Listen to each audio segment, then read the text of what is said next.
Hello there, and welcome back to the Codex.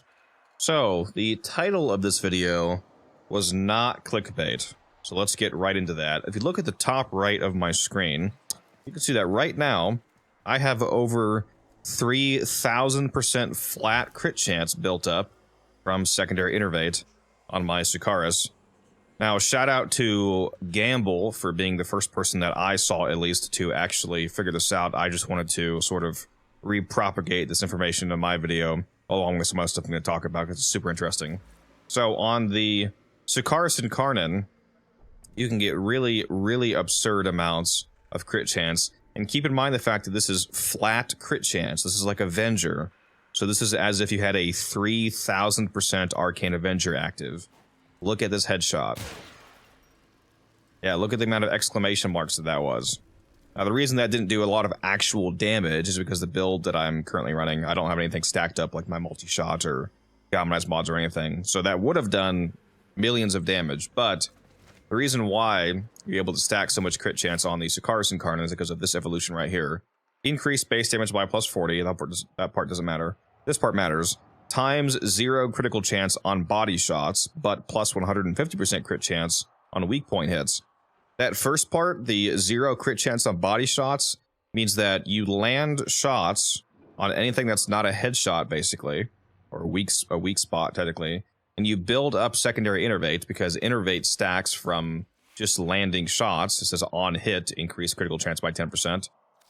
So, since you are forced to exclusively hit white hits, never hitting crits on body shots, you can just keep stacking up Enervate infinitely until you decide to hit a headshot to unload that insane amount of crit chance that you built up.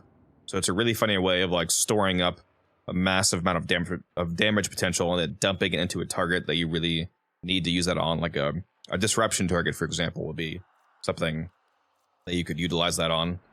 Now, I just want to get that out there. The main focus of the video is not the Sicarus. I'm actually going to be talking about the dual Toxocyst mainly, but let's also talk about the Nukor. Of course, the Cuban Nukor, a lot of you have probably seen how insane this thing is with Enervate. This is absolutely incredible with Enervate because the Cuban Nukor has a 5x base crit multiplier, which means that just with Prime Target Cracker, you're looking at like 10.5x. Now, I'm also currently using Magnetic Might, which is why I have 12.5x crit multiplier. If you had a magnetic Cuban Nukor, I actually would not use this. I would recommend using Merciless Gunfight instead.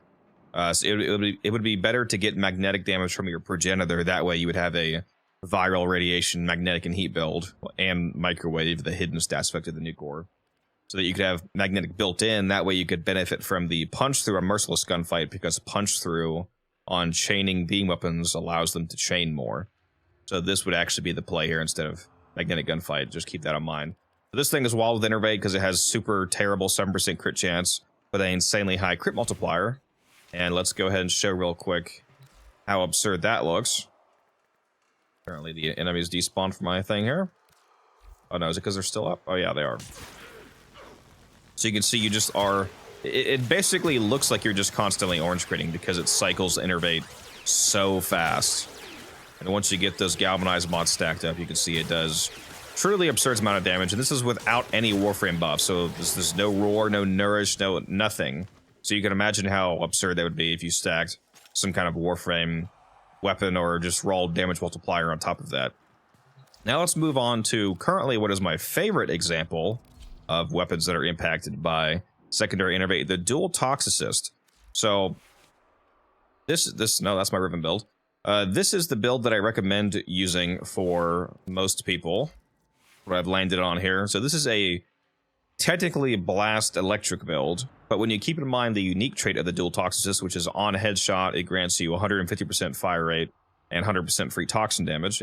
You do not get the ammo efficiency in Karnan mode, so just pretend that's not there. Basically, you just get the fire rate and toxin damage. So when you account for the free toxin damage, that toxin combines with the base electric that you have left over, and it actually becomes a blast corrosive build, so you do have some armor strip. Now, one of the only things that I might change in this build is if you want to really purely focus on the blast procs, you can either change primed convulsion to jolt to lower the status weighting of the corrosive damage that you'll gain, or you could remove this all together and just have blast plus toxin and replace this with either another mod that increases your blast weighting, so another cold or heat mod, or you could do a bane mod. So there's a few options. I like this setup. I like to keep the primed convulsion because that large chunk of corrosive damage is just a large chunk of upfront damage. And with the amount of status chance and multi-shot that this build still has, you still proc a large amount of blast procs, especially paired with its very high fire rate. So I haven't had issues. This is what I would use. Now again, secondary Enervate is what is giving us our crit. So there's no crit chance mod on this build. We just have the crit damage from Target Cracker. I do highly recommend that you use Steady Hands in the Exilus, and I'm also using the minus recoil one here. If you don't use that, let me show you how bad the main fire is with no minus recoil. So if we take off Steady Hands and we take off that minus recoil evolution, the main fire here has really noticeable kick, so it's gonna annoy your ability to quickly stack up headshots, especially once you have that fire rate buff active, because obviously the more fire rate you have, the more annoying that extra recoil is. Although it does somewhat stabilize once you get headshots, and in the Incarnate form it is a lot better, as you can see. But I would recommend just using... Actually, I still had minus recoil on, that's my bad. That's why it was still okay. There we go. There we go, okay. I was gonna say, why was that so much better? But yeah, as you can see, when you get headshots, it stabilizes a little bit, and it's really not bad in the Incarnate form. But if you wanna never have to deal with recoil stabilization, then just go ahead and throw that on.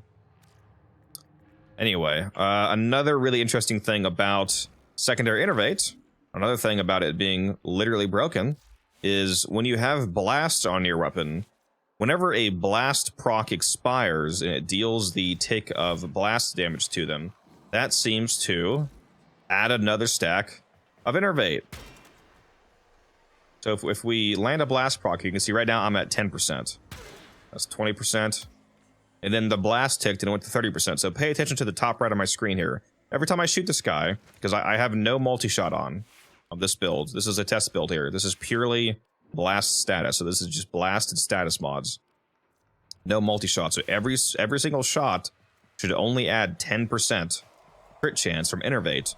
But you'll see there is a 10%, and then there's another 10% when the blast proc expires. So blast is wildly synergistic with secondary Enervate because it makes you stack up faster. There's 60%, and then there's 70% when the blast proc expires. So you rapidly build up Enervate thanks to that. Now let's showcase the actual build in action here. Now, let me quickly go over ribbons though, because I've had a few people in the comments, they keep asking me like, oh, what kind of ribbons would you use if you were using ribbon on this? So if anybody wants that question answered, if you want to get a ribbon for the dual tox, I would recommend that you get one on this build that has cold damage on it, because frostbite is the best / easiest to replace mod in this build, because this is basically just giving you 60% cold damage. Everything else is better. Obviously, you can't get rid of galvanized shock because this is giving you your base damage. On this build with 5 different status effects, this is giving you effectively 400% base damage along with 80% status chance. So this is cracked out of its mind. Obviously, you can't get rid of Target Cracker. You're not going to get rid of your elementals. Obviously, you're not getting rid of 230% multi-shot.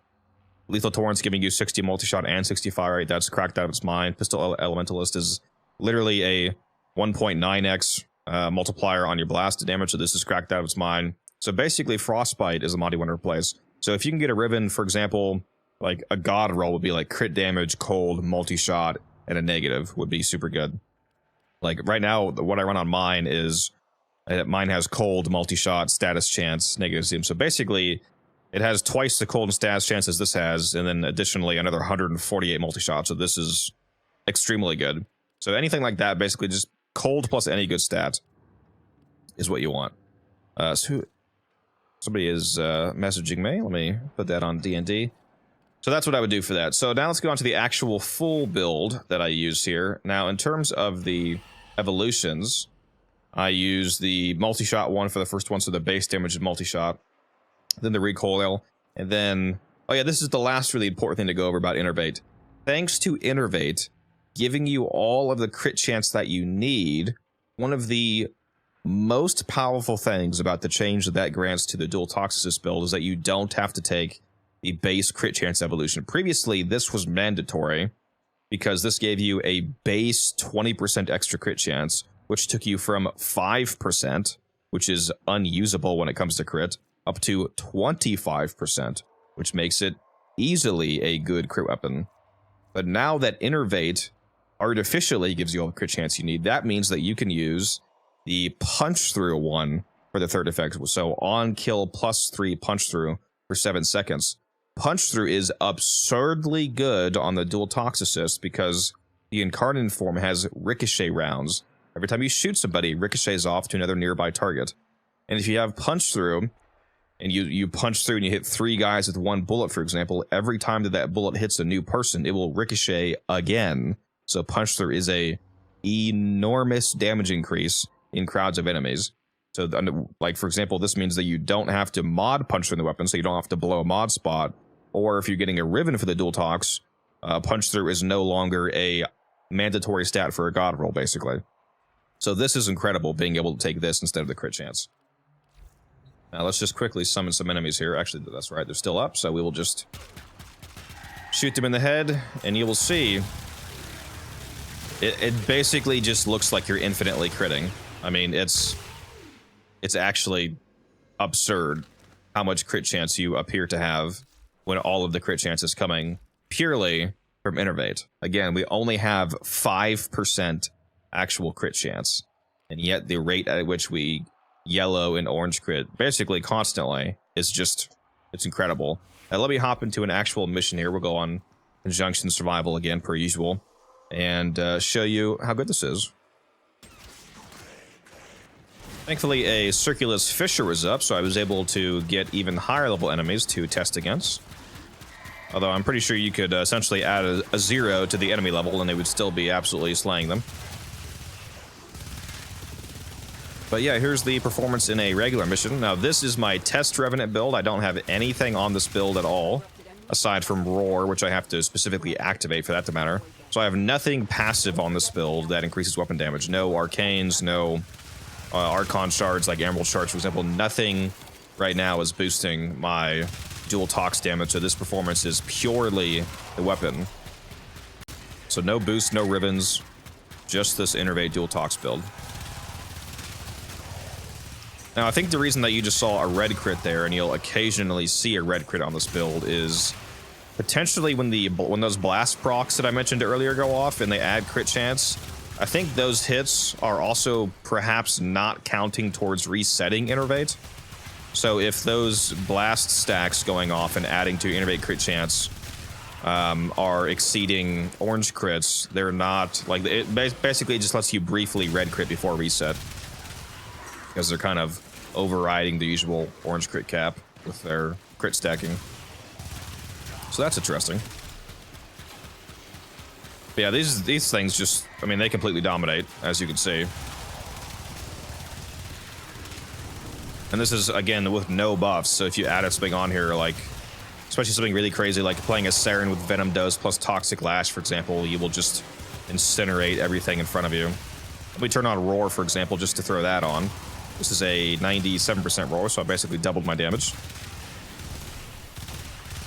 Not that that was really necessary, but you can see the numbers are quite good. If you like to go to extremely high enemy levels, then you might like to take advantage of some sort of buff to the weapon just to keep your scaling up.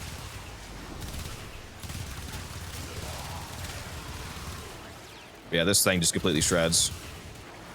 I mean, if there's anything else like this that can have any unique ways to take advantage of secondary Enervate, like how the dual Tox, for example. Again, my favorite part is the fact that since you don't have to run the crit chance evolution, everybody can run the punch through evolution and get punch through for free without either having to use a mod slot or needing a ribbon anymore, which are very expensive.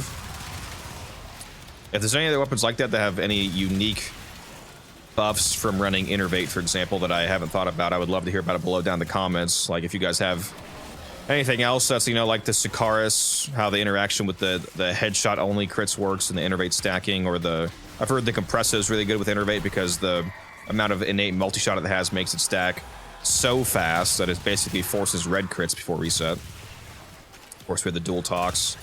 Like the Kuva Nukor that I already showed is just an example of a super fucking high crit multiplier being good. But if there's anything else that I haven't thought of, I would love to hear about it below. If you guys have any secondaries that you like that really heavily use advantage of Enervate, or any of the other new arcanes for that matter, if there's any unique interactions going on. I'm gonna go ahead and skip ahead here until the Acolyte spawns, just so that you guys can see that real quick. Alright, so here's the Acolyte, and of course it's Violence taking my Mesmer off. How rude of him. But that's not gonna be an issue. There he goes. So yeah, it's pretty good. Let me know what you think below. Fantastic weapon already, and it just basically became even better with this new arcane, just like so many other secondaries did. Good stuff. Hopefully you guys liked it, and I will see you in the next one.